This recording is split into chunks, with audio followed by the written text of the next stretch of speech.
In Chapter 10, we'll see 3 different either disorders or family of disorders that are related to either sex or gender. These are 3 different families within the DSM, separated by more than 100 pages, so don't consider them to be related, but 3 disorders that were placed in the same chapter for convenience and related to a sexual or gender loosely connected theme.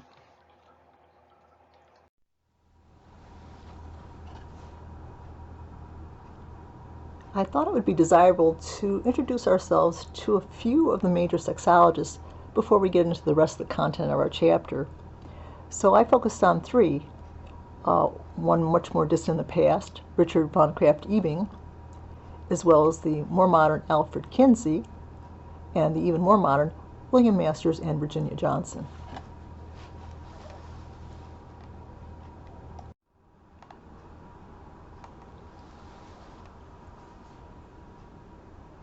Of all the early sexologists, Richard von Krafft-Ebing was by far the most influential.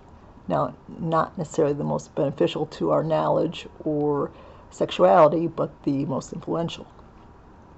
His text, Psychopathologia Sexualis, which is a name you do not need to know, discussed deviance. It was the go-to manual used by judges and medical doctors in topics that he considered to be sexually deviant. He thought that masturbation caused virtually all sexual problems. Modern thought that masturbation is healthy psychologically and physiologically, but again, Ebing thought that it was basically the root of all evils. We should also associate him with the terms sadism and masochism, or masochism if you prefer. He first termed them.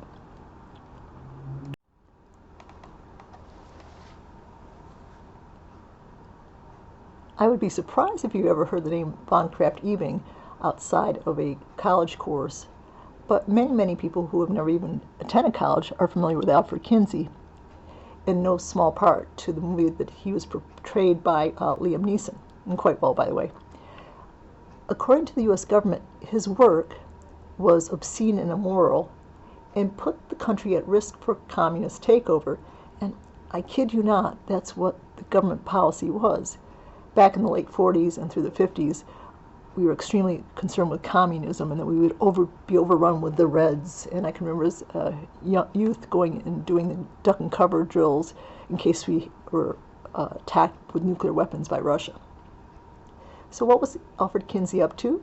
Simply the survey methods, more specifically interviews. Beginning in 1948, he and his team conducted an amazing number of interviews, 16,000 plus, which gave us much foundational knowledge in the area of sexuality in terms of particularly behaviors that we did not know. He also talked about sexual orientation and created the famous and used Kinsey scale of sexual orientation. In the bottom I put a trailer for the movie that I mentioned that had Liam Neeson. Watch it. It gives you a flavor of it, and it's definitely worth watching.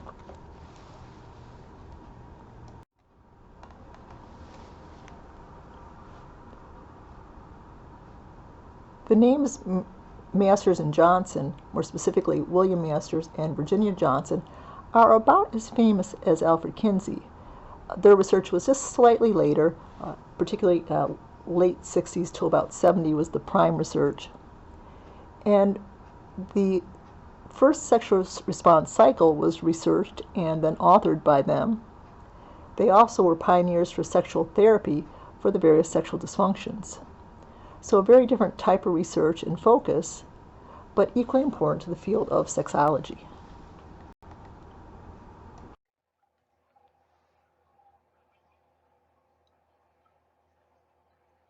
We'll first consider sexual dysfunctions.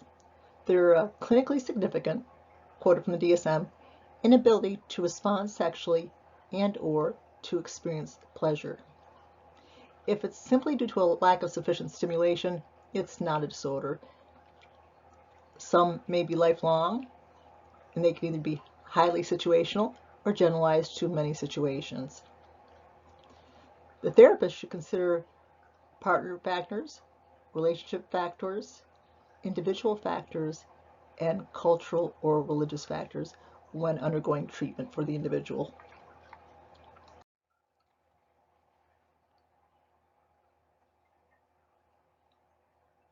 Let's now consider a family of disorders called the sexual dysfunctions. For most of them, for diagnosis, the issue has to be present 3/4 of the time or more. It also has to be present for 6 months or longer, or cause significant distress or impairment. The treatments may be behavioral or cognitive behavioral therapy or biological, depending on the disorder and the particular cause of that disorder. Dysfunction classes vary for men and for women, but often there's a comparable one in for each sex. Erectile disorder, premature ejaculation, delayed ejaculation, male hypoactive sexual desire disorder.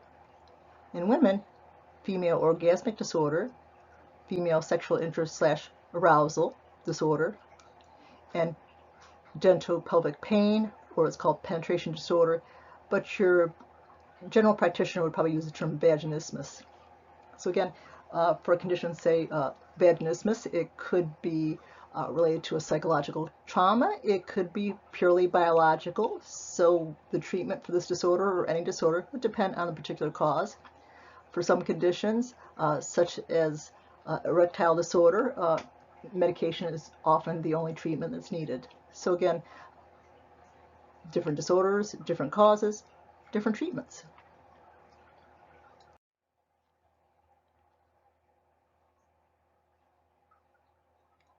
Let's now consider the second family of disorders of the chapter, the paraphilias. They all involve intense sexual interest, and it would not involve a mature consenting sexual partner. That's the DSM language. It must either match or exceed the time and interest spent on their typical sexual behaviors. It must cause significant distress or impairment, and it must be present 6 months or longer. The disorders that I put the red asterisks next to are the ones in which it involves a person that's non-consenting. So exhibitionist, voyeuristic, frauderistic, pedophilic, and sexual sadistic, it must involve a non-consenting individual. For the other ones, fetishistic disorder, which you might call fetishism, masochistic disorder, which you probably would call masochism, transvestic disorder, which you would probably call transvestism, it only rises to the level of a paraphilia when the person is significantly distressed or it's causing impairment in their life. If they're not significantly distressed and it's not causing impairment in life areas, it would not be considered to be a paraphilia.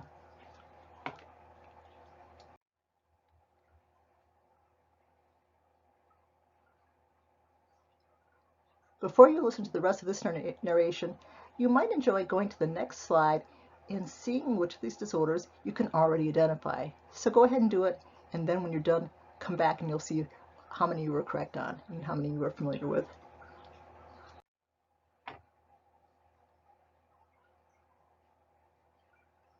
So a person with exhibitionist disorder, or in other words, an exhibitionist, would expose themselves to a person who is not expecting it and presumably doesn't want it. So you would not be considered to be an exhibitionist if you were in a place that this behavior was expected.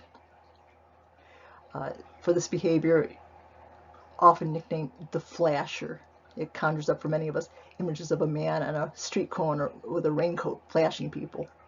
Though I'm told by students it's more likely this person has a vehicle and drives around and stops, interacts with people a lot, maybe stopping to get directions a lot, maybe stopping to get fast food a lot, and the person, as they're interacting, realizes that this person is naked and quite possibly masturbating. So this would be the exhibitionist. Fetishistic disorder, or in other words, fetishism, this person is aroused by parts of the body that most people don't find arousing, or by objects.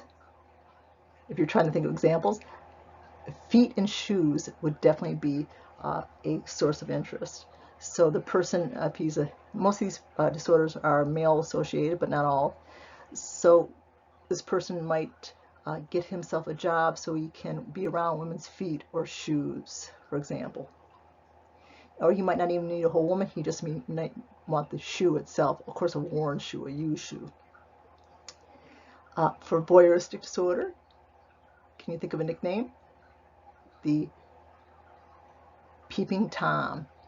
So Lady Godiva, a real historical figure, was trying to champion the oppressed people of the village, and she brokered a deal. If she would ride naked through the town, the local nobility would stop oppressing the people. She agreed to it, but asked all the townspeople to shutter their windows and not look out. And everybody did that except for Tom. So a voyeur is a peeping Tom. So this is one of the most common of the paraphilias. Nowadays it often uses technology. I'm sure you've heard stories about cameras being found in dressing rooms, in locker rooms, and hotel rooms. About every year or two there'll be a story too about a local finding of this. So again, one of the very most common of these paraphilias. Frauderism, or frauderistic disorder, probably one that you haven't heard of, shown in the picture. This person rubs up against non-consenting strangers.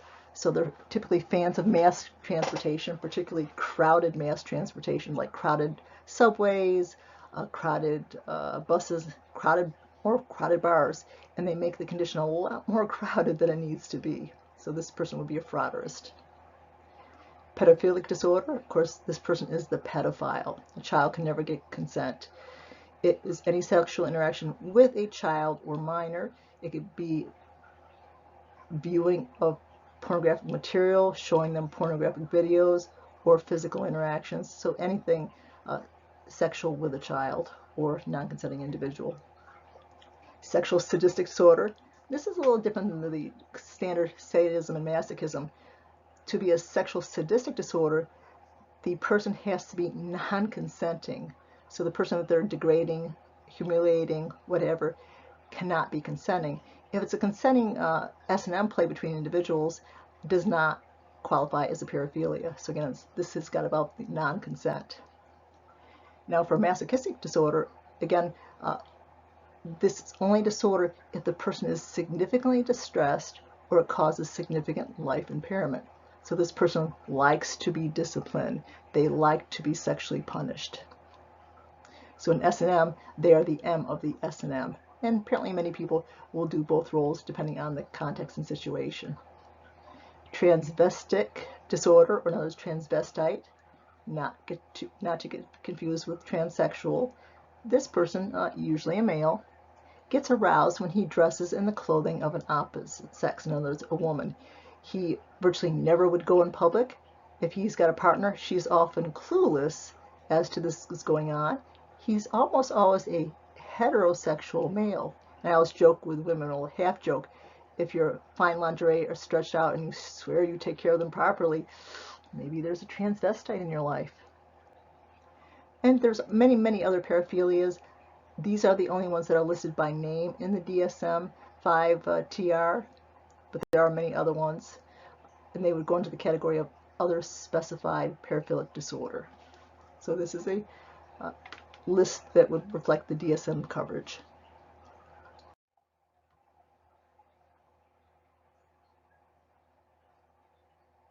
So starting at the top left and moving across the page, the top left image is for S&M, sadism and masochism. The man flashing somebody is a flasher, in other words, an exhibitionist. The child, of course, relates to pedophilia. The picture of the shoes would reflect maybe a person's interest in fetishism. The man or woman, for that matter, peeping through the peephole, that would be a peeping Tom. So that would be a voyeur. The next image we saw before, reflecting frauderism. And picture from Rocky Horror, you might know the song, Sweet Transvestite from Transylvania. So for picture for transvestism.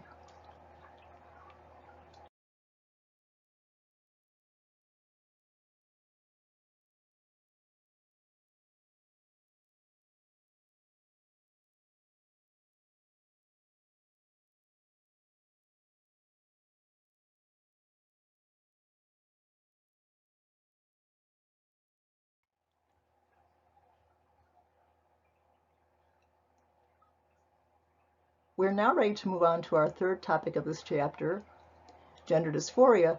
But before we cover gender dysphoria, we need to do a little background information, make sure we're all on the same page. So let's consider the terms sex and gender. Sex, whether one's male or female or perhaps intersexed, it's a biological classification usually made easily and very quickly at birth. Now, gender, on the other hand, whether you view yourself as a man, as a woman, or some other particular gender, it's a social classification, and with it goes expectations regarding to how that person is psychologically and what behaviors they maybe should or should not do. From gender, related topic, gender identity, your personal sense if you are a man or if you're a woman, or that you don't prefer that term and you use maybe a different term.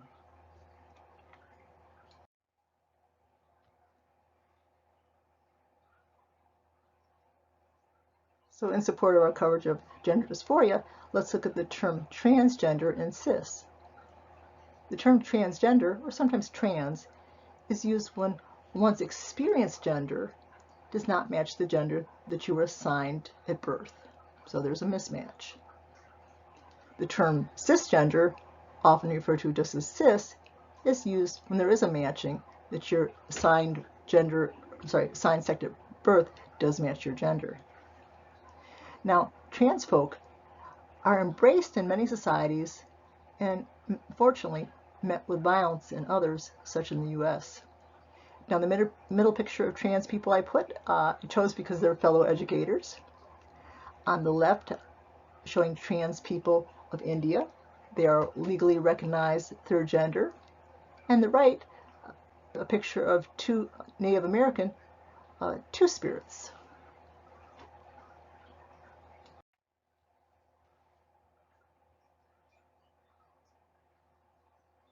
Although most people are cisgendered, their sex assigned at birth and their gender identity are matching, not everybody is cisgendered. We should become familiar with terms for people that are transgender, or we might call them gender nonconforming. So take a moment and see what terms come to mind. Of course, trans and transgender. Some people prefer the term gender fluid or agender. Some people prefer gender queer or gender creative. Or some people prefer gender fuck.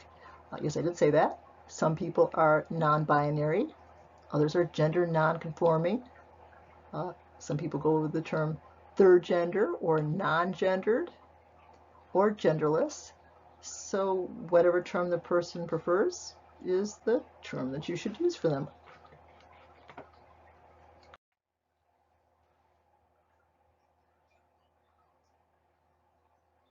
Although most people are cisgendered, their sex assigned at birth and their gender identity are matching, not everybody is cisgendered. We should become familiar with terms for people that are transgender, or we might call them gender nonconforming. So take a moment and see what terms come to mind. Of course, trans and transgender. Some people prefer the term gender fluid or agender. Some people prefer gender queer or gender creative. Or some people prefer gender fuck. Yes, I did say that. Some people are non-binary. Others are gender non-conforming. Some people go with the term third gender or non-gendered or genderless. So whatever term the person prefers is the term that you should use for them.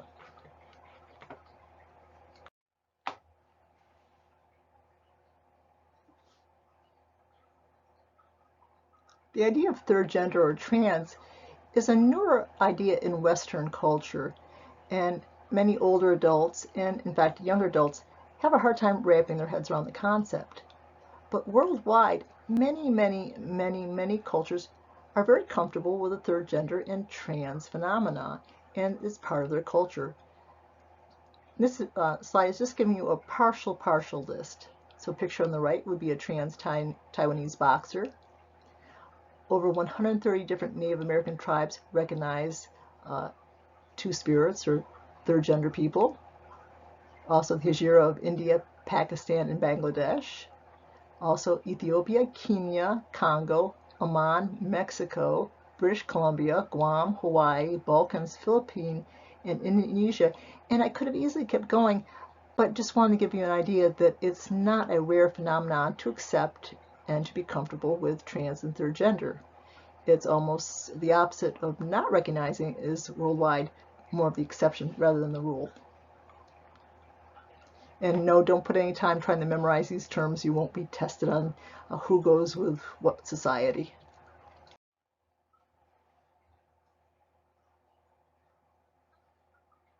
So now we've briefly considered the topic of sex and gender identity and trans and cisgender.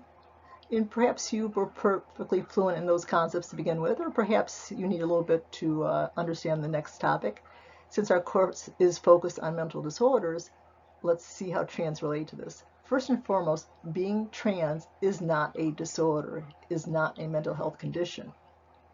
It is only a mental health condition when the person has gender dysphoria, which is severe distress due to the mismatch between the assigned sex at birth and the gender that they experience. The treatment would be helping the person move towards their desired sex.